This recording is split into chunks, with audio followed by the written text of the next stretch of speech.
The European and American public are being systematically lied to about the Ukraine crisis. In this video, we're going to provide you with compelling evidence that the crimes against humanity committed in Kiev earlier this year were in fact committed by the new coalition government, and that officials in the EU and the United States knew full well who committed these crimes, and that they are protecting and financially supporting the real criminals. On February 20th of 2013, the world was shocked by video footage of snipers firing on protesters in Kiev, Ukraine. 21 people were murdered, and it was widely assumed that President Viktor Yanukovych and his supporters were behind the attacks. However, a phone conversation between EU Foreign Policy Chief Cathy Ashton and Estonia's Foreign Minister Urmas Paet, which was leaked to the public on March 5th, reveals that the snipers were actually from the new coalition government, and that Western diplomats knew this and covered it up. Yeah. So that he has some sort of, how to say, trust among all these Maidan people and civil society. And second, what was quite disturbing, the same Olga told that, well, all the evidence shows that people who were killed by snipers from both sides, among policemen and people from the streets, that they were the same snipers killing people from both sides. Well, that's. So that, and then she also showed me some photos. She said that has medical doctor. She can, say that it is the same handwriting, the same type of bullets, and it's really disturbing that now the new coalition that they don't want to investigate what exactly happened. So that there is now stronger and stronger understanding that behind snipers it was not Yanukovych, but it was somebody from the new coalition. For some reason, the US media didn't think that little detail was worth covering. But wait, I thought the opposition protesters were just peaceful activists who wanted a chance to join the European Union. Well, yeah, that's the official narrative that the US media outlets are peddling. But the real story is far more ominous. It turns out that the most powerful and influential contingent in the opposition is a coalition of literal fascists and neo-Nazis. And they aren't peaceful. In fact, they're extremely brutal.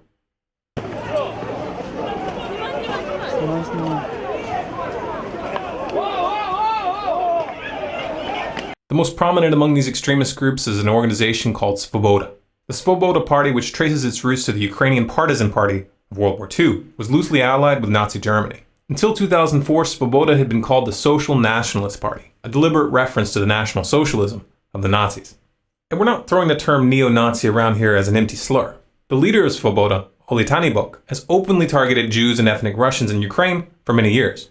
In 2004, he was kicked out of Viktor Yushchenko's government for a speech calling for Ukrainians to fight against a, quote, Muscovite Jewish mafia.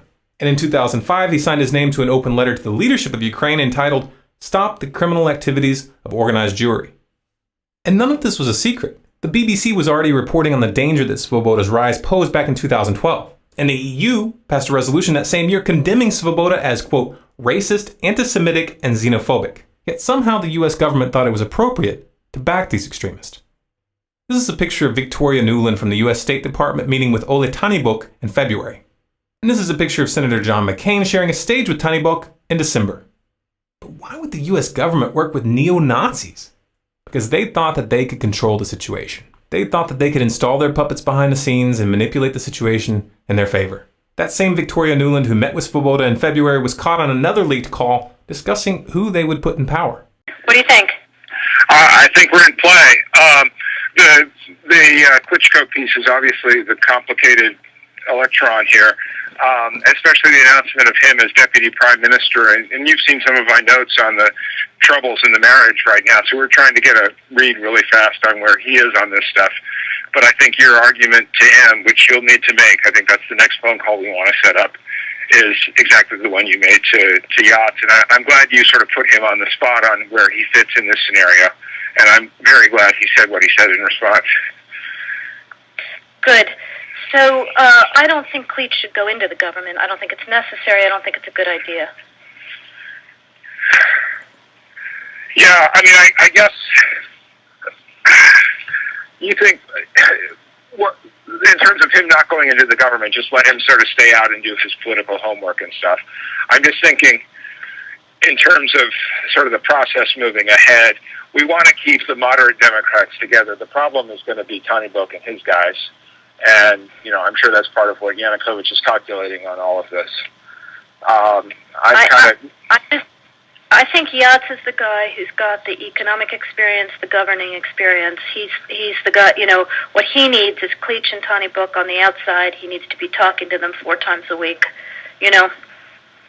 I just think Cleach going in, he's going to be at that level working for Yatsenyuk. It's just not going to work. Yeah, no, I think that's right. Okay. The mainstream media tried to draw your attention away from the important part of that conversation by focusing on the fact that she used a cuss word when referring to the EU. Did I write you that this morning? Yeah, I saw that. He's now gotten both Seri and Ban Ki-moon to agree that Seri could come in Monday or Tuesday. Okay.